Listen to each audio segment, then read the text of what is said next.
राजस्थान के झुंझुनू जिले में शादी में फेरों से पहले स्टेज कार्यक्रम के बाद दूल्हे ने दुल्हन के पिता के सामने फॉर्च्यूनर कार की डिमांड रख दी। बोला कि कार नहीं मिली तो शादी नहीं करूंगा। पिता ने तुरंत प्रबंधन करने में अक्षमता जाहिर की तो दूल्हा आधी रात को ही अपनी बारात को लेकर वहां से फरार हो गया है। दुल्हन के पिता ने रविवार सुबह रोते हुए बताया कि गाड़ी के पैसे नहीं थे और इसलिए शादी कैंसिल कर दी है। मामला झुंझुनू जिले के गोडागोड़जी थाना क्षेत्र इलाके के एक गांव का है और यहां रात एक शादी समारोह था और दुल्हन पक्ष की तरफ से अच्छी व्यवस्थाएं की गई थी। स्टेज पर जयमाला का कार्यक्रम चल रहा था और काफी संख्या में मेहमान भी आए हुए थे और यहां तक सब ठीक, लेकिन जयमाला के तुरंत बाद अचानक से गहमा गहमी का माहौल बन गया है। पता चला है कि दूल्हे नीतीश ने दहेज की डिमांड कर दी थी और उसने शर्त रखी थी कि फॉर्च्यूनर कार मिलेगी तभी फेरे करेंगे।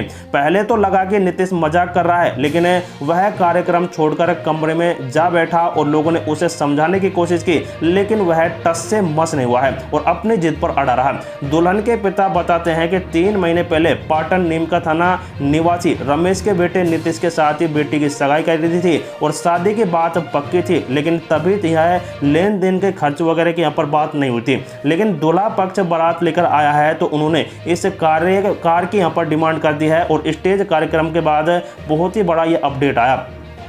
लेकिन जयमाला होने के बाद अचानक से नीतीश ने कहा कि मुझे तो कार ही चाहिए और नहीं तो ये शादी कैंसिल कर देंगे। बताया जा रहा है कि इसके बाद अब वह अपनी बारात को लेकर मौके से फरार हो गया है, लेकिन आधी रात को बारात लेकर जैसे गांव से हटा है तो बताया जा रहा है कि पूरे गांव में सन्नाटा पसर गया। घटना स्थल के बाद बताया जा रहा है कि दुखद तनावपना यहाँ पर बन गया और घटना के बाद वधु पक्ष गहमे गहमे में यहाँ पर चले गए और स्थानीय लोगों की माने तो यहाँ दहेज प्रथा के क्रूरता का उजागर हुआ है, जिसके बाद अब इस पर शायद कार्रवाई हो सकती है। हालांकि अभी तक इसमें कोई भी यहां पर अपडेट नहीं आया है और गोडागोड़जी थाना इंचार्ज राम मनोहर ठोलिया ने बताया कि अभी तक कोई शिकायत नहीं दर्ज की है, जिसके बाद ही यहां पर कोई कार्रवाई की जाए। सो दोस्तों, बड़ी खबर थी। वीडियो को लाइक शेयर कमेंट करते हुए कमेंट में एक बार जरूर अपनी राय दें।